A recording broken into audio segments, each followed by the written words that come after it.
Bonjour les amis, nous allons vous présenter une procédure de maintenance préventive pour un pousse-seringue électrique. La procédure ne nécessite pas l'utilisation d'un testeur spécifique et s'adapte à tout type de pousse-seringue électrique. Vous pouvez télécharger la procédure complète via le lien sous la vidéo.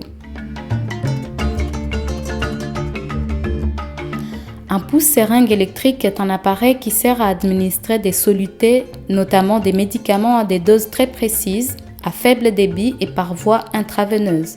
C'est un dispositif qui est composé d'un moteur qui entraîne un piston qui est relié lui-même à la seringue et qui contient le liquide à perfuser. Un clavier de commande permet à l'utilisateur de régler entre autres les débits des sorties du liquide de la seringue. Un pousse-seringue électrique fonctionne avec l'alimentation en secteur et sur batterie grâce à une batterie interne. Nous recommandons de laisser charger la batterie interne du pousse-seringue électrique avant de réaliser cette maintenance préventive et nous recommandons d'effectuer la maintenance tous les 6 mois. De quoi avons-nous besoin? D'une seringue de 50 ml, d'une seringue d'un autre volume comme 10 ml par exemple, d'un prolongateur adapté à cette seringue, d'un chronomètre, d'un bocal avec de l'eau et du produit détergent décontaminant spécifique pour dispositifs médicaux ou de l'eau chlorée à 0,1%. La procédure que nous vous proposons ici se décline en 8 étapes. Première étape, contrôle visuel. Nous allons vérifier dans un premier temps que notre appareil est en bon état, qu'il n'est pas cassé et que tout est présent. Le capot, le cordon électrique, l'écran, la tête d'accroche du piston et la trappe de la batterie. Nous allons ensuite nettoyer l'appareil avec un produit détergent désinfectant approprié aux dispositifs médicaux ou avec de l'eau chlorée à 0,1%. Nous allons vérifier que toutes les inscriptions sont lisibles sur les étiquettes telles que la marque, le modèle, le numéro d'inventaire, de nouvelles consignes d'utilisation.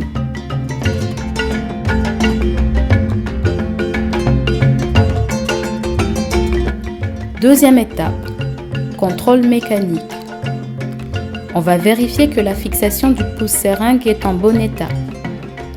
On va ensuite vérifier l'état du porte-seringue et de la tête d'accroche du piston de la seringue et que son déplacement le long de l'axe est fluide.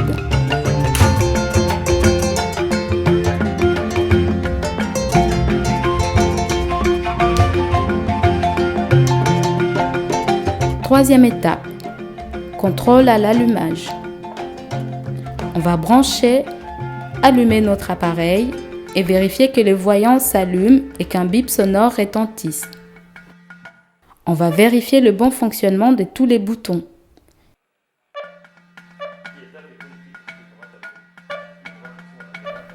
Ensuite, on va débrancher notre appareil et vérifier le déclenchement d'une alarme. On va également vérifier que le voyant de la batterie s'allume à la place du voyant secteur. Quatrième étape, test de la batterie. On va réaliser tous les tests suivants sur batterie. Si l'appareil s'éteint avant d'arriver au bout des tests, on va devoir changer la batterie. Cinquième étape, test de détection de la taille et du verrouillage mécanique de la seringue. On va insérer la seringue de 50 ml sur notre appareil. On va vérifier que notre pousse-seringue indique qu'une seringue de 50 ml à insérer ou sélectionner sur le pousse-seringue la marque et le volume approprié. On refait la même chose avec notre deuxième seringue. On pose alors notre seringue de 10 ml et on vérifie que notre appareil indique bien qu'on a mis une seringue de 10 ml. Sixième étape, test de débit, pré-alarme et alarme de fin de perfusion. On va remplir d'eau une seringue de plus de 50 ml. On connecte le prolongateur à la seringue et on élimine les bulles d'air. On insère la seringue sur le pousse-seringue.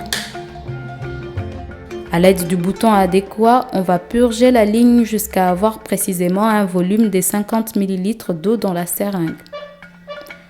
On va régler le débit des perfusions à 50 ml par heure. On lance alors la perfusion et démarre le chronomètre en même temps. On vérifie qu'au bout de 30 minutes, la graduation sur la seringue soit précisément 25 ml. On va vérifier qu'aux alentours des 55 à 56 minutes, une préalarme sonore et visuelle de fin de perfusion indique qu'il reste moins de 5 ml à perfuser. On va vérifier qu'au bout d'une heure précisément, la totalité de l'eau est perfusée, c'est-à-dire que la seringue est vide. On vérifie que l'alarme de fin de perfusion retentit. 7e étape, test d'occlusion. On va remplir la seringue d'eau. On connecte le prolongateur à la seringue, on élimine les bulles d'air et on insère la seringue sur notre pouce-seringue. On règle les débits de perfusion à 99 ml par heure. On démarre la perfusion. On va boucher le prolongateur pour simuler une occlusion. On attend un tout petit peu et on vérifie qu'une alarme retentit et que la perfusion est stoppée.